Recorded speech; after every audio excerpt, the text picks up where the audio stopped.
pas... Alors, Attention, il y a un trou là. nous rentrons dans la cave qui a 200 ans, me dis-tu. Oh ouais, on ne sait pas. La cave était là avant la maison. Quand on a fait les façades, ça se voyait que c'était d'abord ici. Et ça, c'était une écurie. Quand nous sommes arrivés, ce qu'elle cherchait, Nicole, c'était des cailloux. Et une maison où il y avait garage, écurie, etc. pour mettre des cuves. Et ce qu'on a fait, on l'a bétonné tout simplement. Et au début, il y avait deux cuves. Ces cuves-là, et un autre pareil qui était juste là, et c'était tout vide. Bon, là à nouveau, c'est presque vide parce que j'ai des cuves qui vont arriver, il fallait rentrer, il fallait couper le poutre. Donc hier, sans me tuer, j'ai coupé cette poutre. Et c'était bien fait, je vais tout seul et pas tomber. Par contre, je suis en train de remettre d'autres poutres dans l'autre sens. Et ces poutres aussi, je fais tomber deux fois sur moi. Aïe, aïe, aïe. Mais heureusement, elle est plus petite et je ne suis pas mort. Mais des fois, il y a des choses qu'il faut faire tout seul. Donc, Alors, là, j'ai coupé là, je tronçonnais là et là. que dire de particulier sur cette cave? Donc, vous travaillez avec des cuves en inox. Une cuve en inox qu'on a choisi parce que... J'ai vu que chaque cuve a un nom. Ah oui, tu as vu ça, oui. Alors, j'ai vu qu'il y en a une qui s'appelle Shakespeare. Oui, parce que là-bas, c'est le plus grand. c'est le plus grand, d'accord. Il n'y a pas Molière? Il y a Molière, oui, il y a Molière. Molière est dehors pour l'instant, il dort dehors. Molière est dehors. J'ai vu qu'il y avait Coluche là-bas. Il y a Coluche parce qu'il est assez gros et pas trop grand. D'accord. Là, un autre petit gros, c'est Bouddha. Ah, c'est Bouddha. Ah, c'est Bouddha. Je n'avais pas reconnu. Très bien. C'est juste pour se rappeler Bien sûr. Bien sûr. des cuves, parce que les cuves numéro 3, 4, 5, etc., on n'était pas capable même quand il n'y en avait que deux, il y avait A et B, on ne pouvait pas se rappeler lesquels étaient A et lesquels étaient B. Donc quand c'était Tolstoï et Hemingway, on savait que toujours Tolstoï était là, Hemingway était là. Bon, là, ils sont là et dehors maintenant, parce qu'on est en train de bon, très bien. travailler. En haut, c'est... En haut, c'est un plancher où il y a stockage. Quand il y a des cuves en haut aussi, ce que j'utilise pour faire les mises en bouteille. En cuve, je mets là-haut et comme ça, les mises en bouteille sont faites par gravité, avec une petite terreuse, une petite boucheuse, et ça nous permet de couler. Des barriques?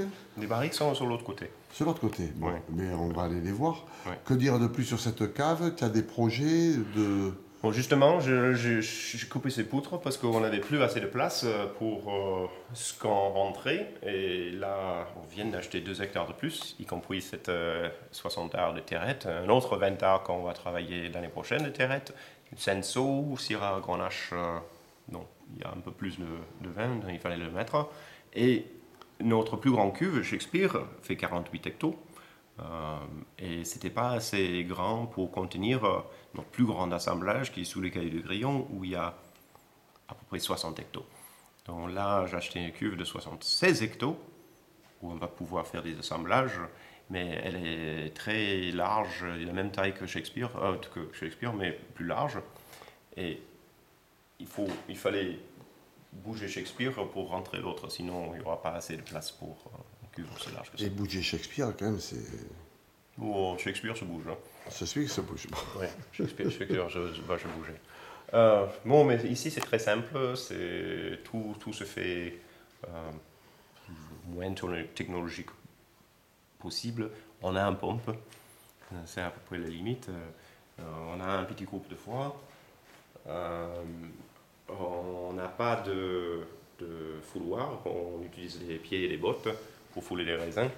Les raisins ils sont foulés dans ces comportes-là. D'accord. On rentre dedans avec les raisins et ça s'écrase. D'accord. Toutes les raisins sont piétinés. Alors c'est fait à la main, si j'ose m'exprimer ainsi. Au pied, d'accord. Avec les bottes. Avec les bottes. Les vendanges se font avec ces cagettes. Tout est trié avant vendange. On veut que des raisins comestibles. On dit aux vendangeurs, si vous n'êtes pas prêt de le manger avec grand plaisir, vous le jetez par terre. Donc, on enlève tout ce qui est moche à la vigne. C'est très lent, mais ça marche. Après, je monte ces comportes foulées Mhm. en haut avec cette palin, un palin électrique. Les premières années, on utilise le palin en bois, mais j'avais peur que ça se casse. Et quand on casse le palin, il y a des raisins, les comportes pleins de raisins qui tombent sur la tête de vendangeur. D'accord. Ça, c'est plutôt pas agréable.